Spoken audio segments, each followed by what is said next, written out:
My friend Prime Minister Ralph Gonsalves,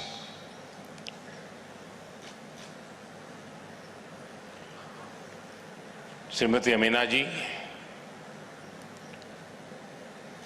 Ibrahim Chiao, my minister colleague Prakash Javadekar, Babul Supriyo, Excellencies, ladies and gentlemen, I welcome you all to India for the 14th session of the Conference of Parties to the United Nations Convention to combat desertification. I thank the Executive Secretary, Mr. Ibrahim Chiao, for having brought this convention to India. The record registration of this program reflects the global commitment to the task of reversing land degradation.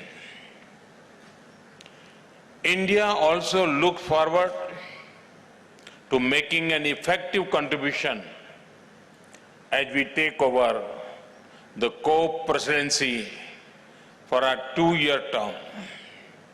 Friends, for ages, we in India have always given importance to land. In Indian culture, the earth is held as sacred and treated as a mother. While getting up in morning,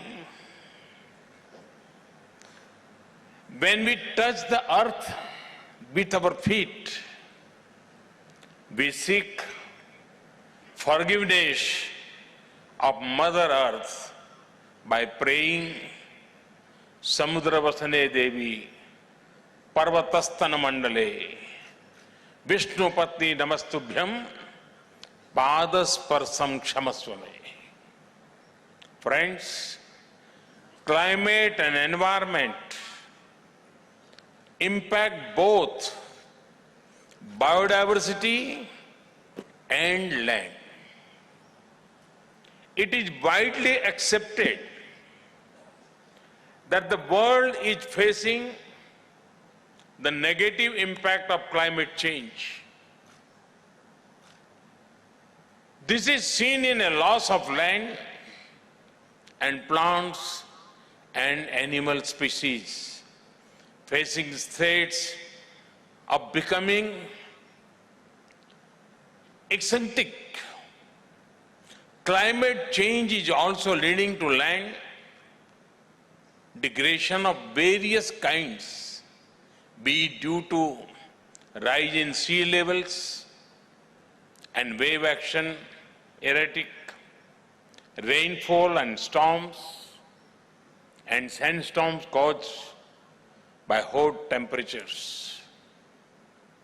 Ladies and gentlemen, India has hosted global gathering through the COP for all the 3 conventions. This reflects our commitment to addressing all the 3 main concerns of the Rio Convention. Going forward, India would be happy to propose initiatives for greater South-South cooperation in addressing the issue of climate change, biodiversity, and land degradation. Friends, you will be shocked to know that desertification affects over 2/3 of the countries of the world. This makes a compelling case for action on land front. combine this with the water crisis facing the world. Because when we address degraded lands, we also address water scarcity. Augmenting water supply, enhancing water recharge, slowing down water runoff, and retaining moisture in the soil are all parts of a holistic land and water strategy. I call upon the leadership of UNCCD to create a global water action agenda which is central to the land degradation neutrality strategy.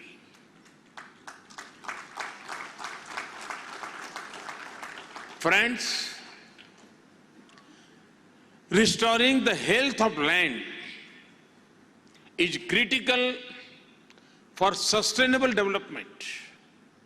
Today, I reminded of India's NDCs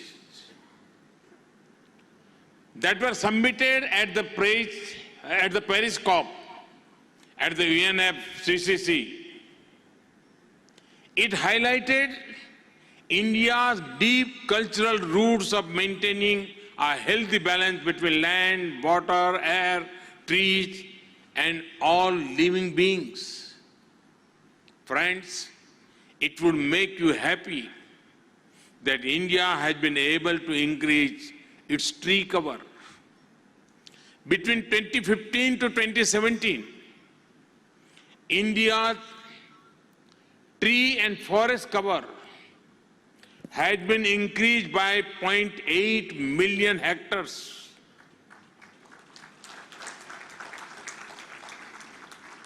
In India, any diversion of forest land for development purposes has to be compensated by making an equivalent land mass available for afforestation. It is also required a monetary payment of the value of timber which such forest land would have yield. I am happy to share that only last week, funds amounting to nearly $6 billion means 40 to 50,000 crore rupees have been released to the provincial governments in lieu of such diversion for development of forest lands. My government had launched a program to double the income of farmers by increasing crop yield through various measures. This includes land restoration and micro irrigation. We are working with the motto of per drop, more crop. At the same time, we are also focusing on zero budget natural farming. We have also introduced a scheme to determine the soil quality of each of the farms and are issuing soil health cards to farmers. This enables them to grow right type of crops, fertilizers, and use the right quantity of water. So far, about 217 million soil health cards have been distributed. We are increasing the use of biofertilizers and reducing the use of pesticides and chemical fertilizers. Water management is another important issue addressed LDN. We have created Jal Shakti Ministry to address all water-related important issues in totality. Recognizing the value of water in all forms, we enforce zero liquid discharge in many industrial processes. The regulatory regime provides for treatment of wastewater to a degree that it can be put back into the river system without harming life in water. Friends, I would like to draw your attention to another form of land degradation which if not prevented, would be impossible to reverse. This is the menace of plastic waste. Apart from having adverse health implications, this is going to render lands unproductive and unfit for agriculture. My government has announced that India will put an end to single-use plastic in the coming years.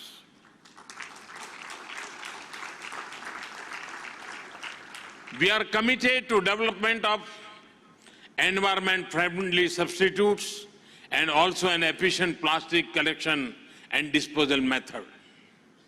I believe the time has come for even the world to say goodbye to single-use plastic. Friends, human empowerment is closely linked to the state of the environment. Be it harnessing water resources or reducing usage of single-use plastic, the way ahead is behavioral change. It is only when all sections of society decide to achieve something we can see the desired results. We may introduce any number of frameworks, but real change will be powered by teamwork on the ground. India saw this in the case of the Swachh Bharat mission. People from all walks of life took part and ensured sanitation coverage was up from 38% in 2014 to 99% today. I am seeing the same spirit when it comes to ensuring the end of single-use plastic. Youngsters in particular are most supportive and are taking the lead to bring positive change. The media is also playing a very valuable role. Friends, I would like to make further commitment to the global land agenda. I also offer India's support to those countries who may like to understand and adopt some of the LDN strategies that have succeeded in India. From this forum, I would like to announce that India would raise its ambition of the total area that would be restored from its land degradation status from 21 million hectares to 26 million hectares between now and 2030.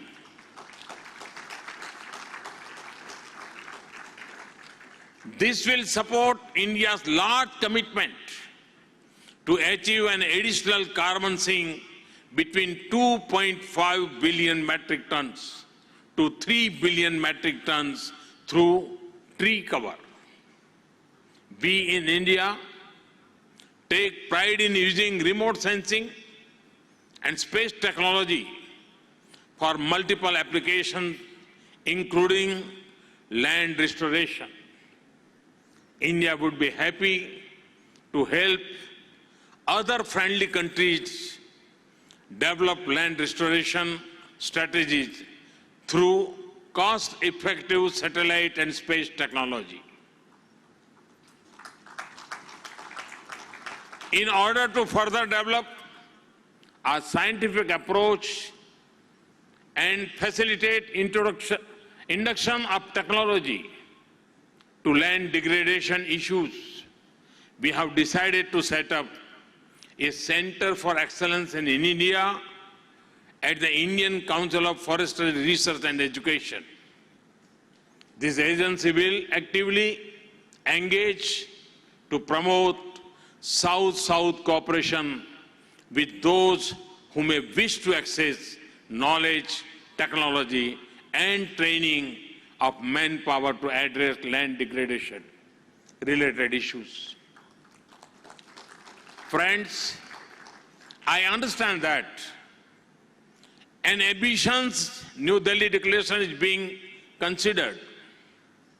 We are all aware that the Sustainable Development Goals have to be achieved by 2030, of which attainment of L&D is also a part.